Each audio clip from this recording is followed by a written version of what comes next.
எதிர்க்கட்சி தலைவர் அவர்களுக்கும் மாண்புமிகு அமைச்சர் பெருமக்களுக்கும் மாண்புமிகு கட்சி தலைவர் அவர்களுக்கும் மாண்புமிகு உறுப்பினர் அவர்களுக்கும் வணக்கத்தை தெரிவித்துக் கொள்கின்றேன். காவிரி நீர் நம்முடைய தமிழ்நாட்டின் உயிர் நாடி. 38 மாவட்டங்களில் 28 மாவட்டங்கள் காவிரியை நம்பிதான் இருக்கின்றன. 8 கோடி மக்களில் 5.5 கோடி மக்கள் காவிரி நீரை நம்பிதான் இருக்கின்றார்கள்.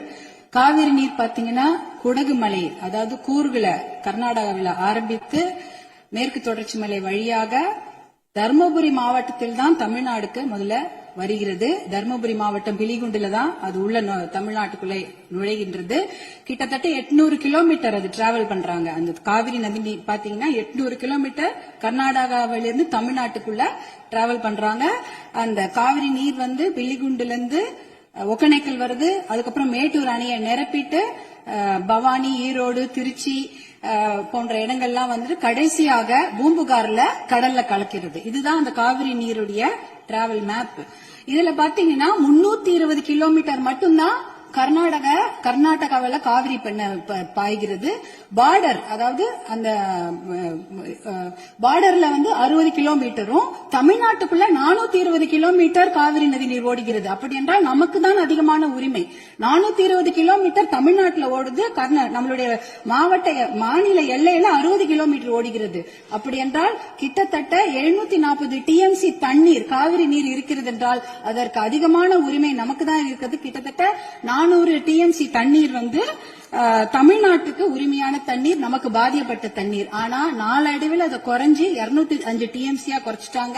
192 டிஎம்சி அதை குறைச்சிட்டு இன்றைக்கு 177 டிஎம்சி தண்ணீர் தான் தமிழ்நாட்டுக்கு என்ஷூர் பண்ணிருக்கிறாங்க. அதாவது அந்த காவிரி நடுவர் மன்ற தீர்ப்புல பாத்தீங்கன்னா Karnataka has to ensure to give Tamil Nadu 177.25 TMC தண்ணீர்னு அங்க வாக்கியங்கள் வருது.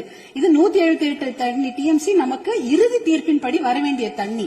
ஆனா என்ன பாத்தீங்கன்னா நம்ம வந்து கடைமடை மாநிலம், கர்நாடக அரசு முதல்மடை மாநிலமாக இருக்கின்றது.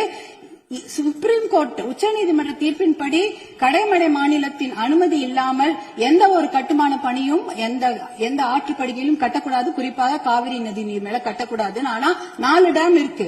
1931 கிருஷ்ணராஜசாகர் டேம் இருக்கு. அது வந்து ஆங்கிலேயர் காலத்தில் கட்டப்பட்ட டேம். அதற்கப்புறம் 1970களில் 3 டேம் கட்டியிருக்காங்க. ஆரங்கி, கபினி, ஹேமாவதி. இந்த 4 டேமும் சேர்த்து இந்த அணைகள்ல கிட்டத்தட்ட 115 டிஎம்சி தண்ணீர் தேக்கி வைக்க முடியும். மேகதாட்டுல புதுசாக அணை கட்டினாங்கன்னா அதுல 70 டிஎம்சி தண்ணீர் தேக்கி விட முடியும். அப்படி பார்த்தீங்கன்னா கொள்ளளவு 185 டிஎம்சி தண்ணீரை கர்நாடக அரசு தேக்கி வைத்து விட முடியும். நமக்கு வர வேண்டிய 177 தண்ணீர் டிஎம்சில ஒரு சொட்டு நீர் கூட தமிழ்நாட்டுக்கு வர முடியாது. அப்படி என்றால் டெல்டா மாவட்டம் பாலைவனமாகிவிடும். குடிநீருக்கு மிகப்பெரிய பிரச்சனை ஏற்பட்டுவிடும். ஏன்னா 5.5 கோடி மக்கள் அந்த காவிரி தண்ணியை தான் நம்பி இருக்கிறாங்க. இதனால மிகப்பெரிய பிரச்சனை ஏற்பட்டுவிடும். அதுல பாத்தீங்கன்னா இப்ப வந்து கர்நாடகாவுக்கு உரிய நீர் வந்து 284 டிஎம்சி தான். நமக்கு இருக்கிறது வந்து 404 டிஎம்சில இருந்து குறைஞ்சு 177 டிஎம்சி ஆக்கிட்டாங்க. அதனால இத வந்து நம்ம ஒரு மிகப்பெரிய பிரச்சனையாக எடுத்துக்கொள்ள வேண்டும். மாண்புமிகு முதலமைச்சர் அவர்கள் கொண்டு வந்த அந்த தீர்மானத்தை, காவிரி நீர் படுகையில எந்த ஒரு கட்டுமான பணியோ அணைக்கட்டோ கட்டக்கூடாது என்ற தீர்மானத்தை பாட்டாளி மக்கள் கட்சி முழுமனதாக வரவேற்கிறது. அதற்கு எங்களுடைய முழு ஆதரவை நாங்கள் தெரிவித்துக் கொள்கின்றோம். குறிப்பாக ஜூன் 12ஆம் தேதி மேட்டூர் அணை, அது வந்து 92 டிஎம்சி பிடிக்கக்கூடிய அணை. ஆனா அதுல இன்னைக்கு பாத்தீங்கன்னா 40 டிஎம்சி தண்ணி தான் இருக்கு. ஏன்னா அந்த தண்ணிய கூட இன்னைக்கு குறுவை சாகுபடிக்கு கொடுக்க முடியல. குறுவை சாகுபடி வந்து வடகிழக்கு, அதாவது சவுத் வெஸ்ட் மான்சூன், தென்மேற்கு மான்சூனை நம்பிதான் இருக்கிறது.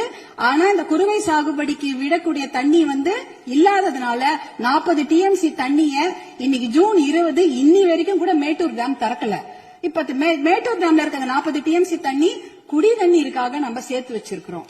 அடுத்த வருஷம் அந்த மேகதாட்டு அணையை கட்டிவிட்டார்கள் என்றால் அதற்கப்புறம் அந்த குடித்தண்ணீர் கூட நம்ம மிகப்பெரிய பற்றாக்குறை ஏற்பட்டுவிடும்.